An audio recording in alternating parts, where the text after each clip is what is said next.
So Pistons were kind of active during the deadline. They made one trade. So they trade for Kevin Huerter, sending Jaden Ivey in a three-team trade to the Chicago Bulls, and they got a pick swap from the Minnesota Timberwolves. So what was kind of like just your thought process with that trade in general?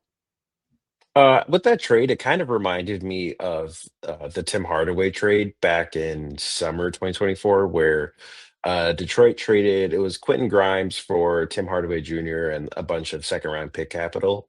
And I think the thought process with both of these trades was pretty similar. It was essentially selling while you could.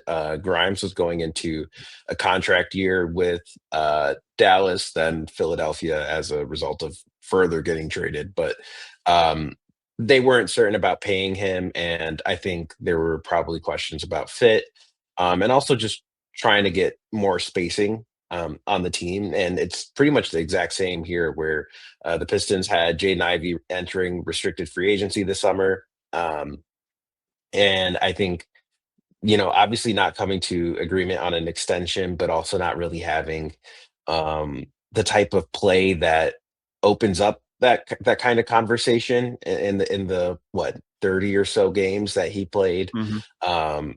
I'm sure played a factor as well. I feel like adding Kevin Herter has it gives you a lot of what last year's spacing was with Tim Hardaway and Malik Beasley, where you have two shooters who can kind of open up the floor for Cade and whoever else is kind of controlling the offense. I feel like the first couple games we've seen Kevin Herter so far, he's really been a end of the bench kind of guy, and I'm just going to chop that up to not really getting any practice time, Mhm. and also not really having much time to adjust in general. And I think JB's pretty uh, he's pretty set in his rotation currently, so I feel like he has to get a better feel for how Herter fits into the rotation and everything like that, which makes sense. I do hope to see more Kevin Herter minutes, maybe not at the expense of somebody else, but more so just to see how he fits on the court, because it is a tough conversation of like, okay, well, if Kevin's entering the rotation, who's not getting as many minutes?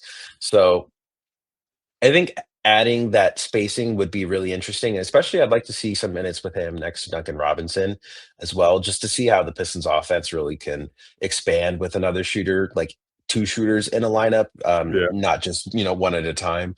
And then the first round pick swap, I think that's actually really valuable in a pretty loaded draft.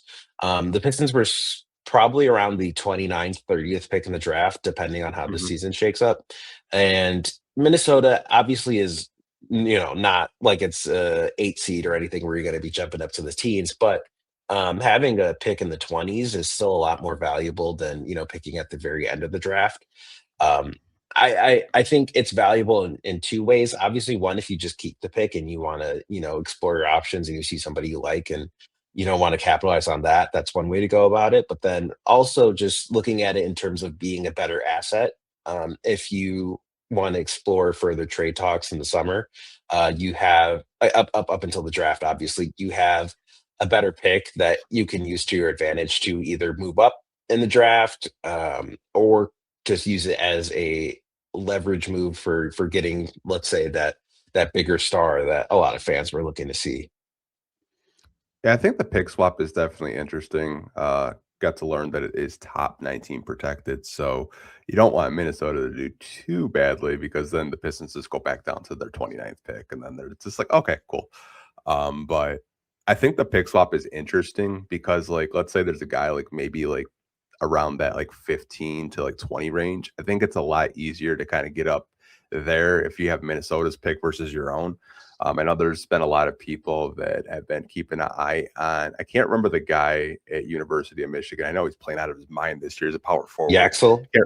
Yeah, I think a lot of people are like, hey man, we can get Yaxel. Like that would be a really good draft. Have to kind of wait and see like what happens there with the NBA draft and how their season does unfold. But they're playing really good ball right now. Was really intrigued by the pick swap. I think one thing that maybe some people haven't really touched on, it's not so much Jaden Ivey. I think it's more Jalen Duren. Like, I think a lot of us were like, oh, maybe he'll get like a 30, $40 million contract. It wouldn't surprise me if it's closer to a max contract. And I think that's the reason why they decided to take on an expiring Herter an expiring Dario Saric, which I'm with you. I don't think he plays at all.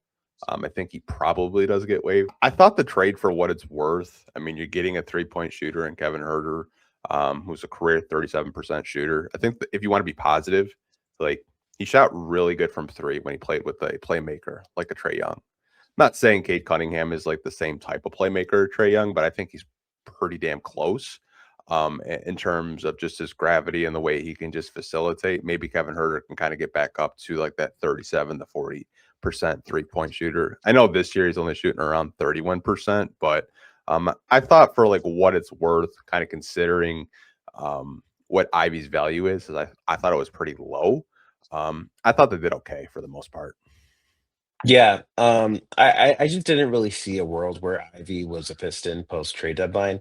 The closer and closer we got to it, it just felt like on both ends it was probably the best move. I feel like Ivy wasn't really getting much of an opportunity here beyond like 14 to 17 minutes a night, which is good rotation minutes, but it's not obviously what you're looking for if you're a top five pick and you've been Yeah. used to starting for most of your career.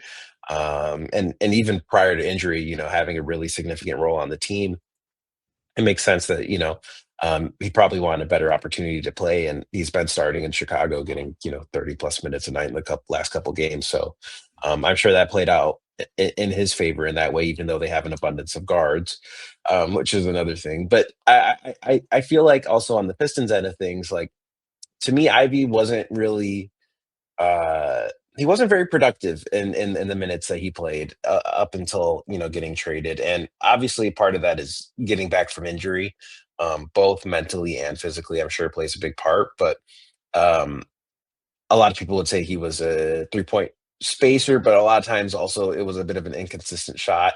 Um, he was good in the catch and shoot on occasion, but I think you needed someone who was more skilled in being a shooter and has more experience in that. And I think that's what Kevin Herter brings to the team. And he also has more size than Jaden Ivey does. 6'7" is what he's listed at. I don't know if that's like his official height because sometimes it's a little taller, a little shorter.